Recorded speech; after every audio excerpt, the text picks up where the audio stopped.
Right, hi guys, Deer Hunter here, and it's review time again. This time on the Hatsan 55S. Let's have a little look down.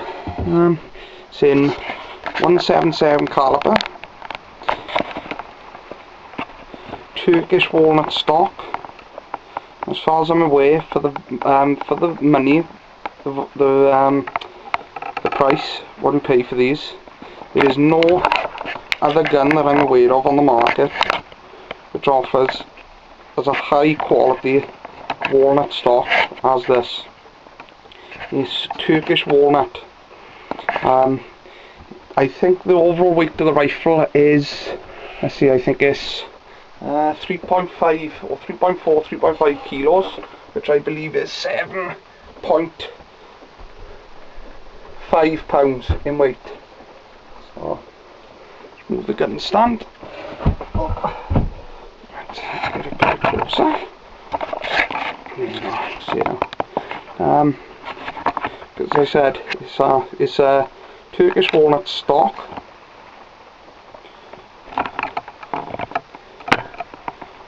Up. I believe the overall length is 1140 mil, which I believe is 114 centimeters long. It's got there a quattro trigger, which is adjustable for first and second stage. The weight as well. How soft you want it, and it's, as you know, I think it's height adjustable, how high and low you want it as well. Quattro trigger. Got true glow, can't get my words out, true glow fibre optic sights. That's the rear sight, which is green, and that's the front one. I'll just try and get a bit closer. There, you see it? It's got a threaded 1/2 inch universal thread barrel for any 1/2 inch UNF silencer. See, the checkering is really nice on the stock. Nice long one, it's none of these short ones that's too far back, or it's a nice, you know, fair size for grip. Also check there too. It's got Monte Carlo cheek piece just there, just slightly, you can just see slightly risen, and it's an ambidextrous stock, so good for the left-handers as well. It's got a nice thumb groove, as you can see under there, position your thumb. Automatic safety, every time you cock it, snaps back. That's safe, and red for fire. So 11mm dovetail rails for dovetail scope mount. It's also got scope arrestor block, which is great for, you know, obviously the recoil. Something else at the end of the stock, it's got this lovely brown with a white trim and a black trim also on top. Rubber butt pad for recoil, which is pretty nice.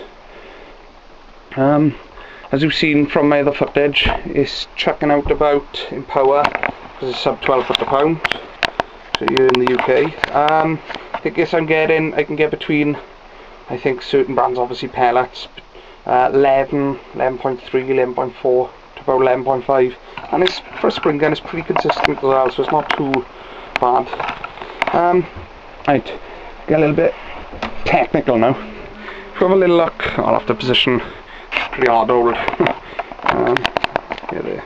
If we have a little look at the arm there, now that's coming down, it's got a funny shape to it, and the reason behind that is it supports there, and I believe in the stock there, hatsan system, which is the SRS shock absorber system.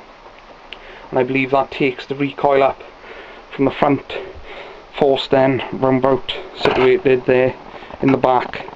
I think it's like a metal plate with a rubber band, metal plate with a rubber support, and that takes the shock up.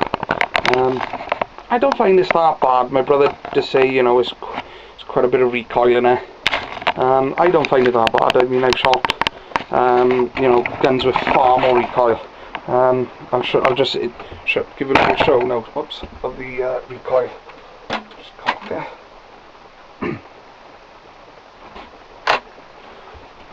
I'm just showing them. You know, it's a little judder. It's pretty loud. It's got a slight twang to it. Now I thought at first that's maybe because of the spring needs grease, but it's not. It's from what I believe, the piston stroke is longer, is larger on this rifle than a few others, because it's, you know, it's made in Europe. I believe if you could just buy a bigger spring and put that straight in you can't over here unless you've got a firearms certificate. I'm not saying whatsoever you can't, you know, go ahead and do it, but if you did, it would handle a bigger spring, and that's what I think's making that noise. See, the spring is slightly smaller in you. They've just fitted a smaller part spring to keep the power down, but the stroke is slightly larger, so that spring is getting a bit of a twang to it. But it's okay, you know, it's not too bad. I will in the future look at getting some sort of tuning kit, same again, not over 12 foot-pounds, something about 11, 11.2, but consistent or consistency throughout. Now every shot try and get it the same, because in air rifle shooting I believe that's what works, is consistency, shot placement and accuracy. Them three together, and that is one lethal combination. I've said it time and time again. Now, the most powerful gun in the world, if you can't put that round, you can't put that shot, you can't put that bullet, you can't put the pellet or the projectile in the right place, you may as well throw it, you know, you best off throwing the gun at someone. You know, it's with air rifles, it's always been shot placement, accuracy and consistency. I find that formula itself, you know, is lethal, absolutely lethal. What I've got on here, I've got my Nico Sterling, my old scope, 4x12x50 AO. You know, it's adjustable there, the front, it's adjustable there, the eyepiece at the back, and it's adjustable there. And it works great. See, it's high mount, and there's a bit of clearance there, and it works great. You know, it's really good. It's got different aim points on it as well, and you know, it's, like I said, the combo is brill. So one thing I did, you know, to try and do with reviews is, if someone was to say, would you recommend buy you one? Yeah, I would. I paid £95 for this brand spanking new when it was out. Now, as far as I'm aware, I bought this when this model was new, first coming out, and I think the chap at the gun shop who sold it to me, he weren't aware of the threaded barrel, the true, you know, the true glow sights and things like that, and I think he was a bit like, well, I told you we're going to have it for that price, and that's the price I'm going to have to do it for. Since they've gone up, I've seen 120, 125, 130, even as high as 140. So I still think it's worth the money, you know, if you're just getting into shooting. However, if I was recommending one thing that I would buy straight away, is a sling. On this, I believe you'd have to be one on the barrel, fit the barrel, and one on the stock there, and have a sling. You've seen it, I got one on the air arms. This is a must, because it's 7.4 pounds. Yeah, there's heavier guns out there, but you hold this in your hands after a while and you're going to know about it. So that's one thing I'd get. Silencer, I am tried a silencer. I will do it in future episodes. I'll try one on and see the difference. It's just that that twang noise, it does make a bit of a noise, but until I get a kit, maybe, you know, with a nylon top hat, maybe where the spring is so long, short, maybe the top hat or the spring guide will extend. I don't know, we'll see.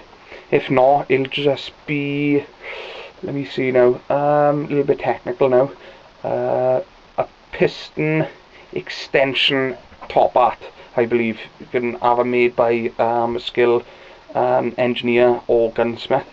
you add that on top of the spring guide, piston, sorry, and then you put the new, your piston seal on top of that. So it's an extension. I'd probably just take it up that little bit more.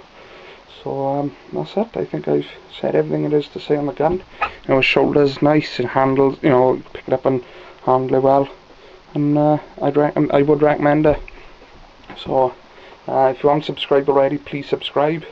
Do with a bit of support, keep the channel going, keep the interest going, and thumbs up if you liked. So from me, dear Hunter, see you next time.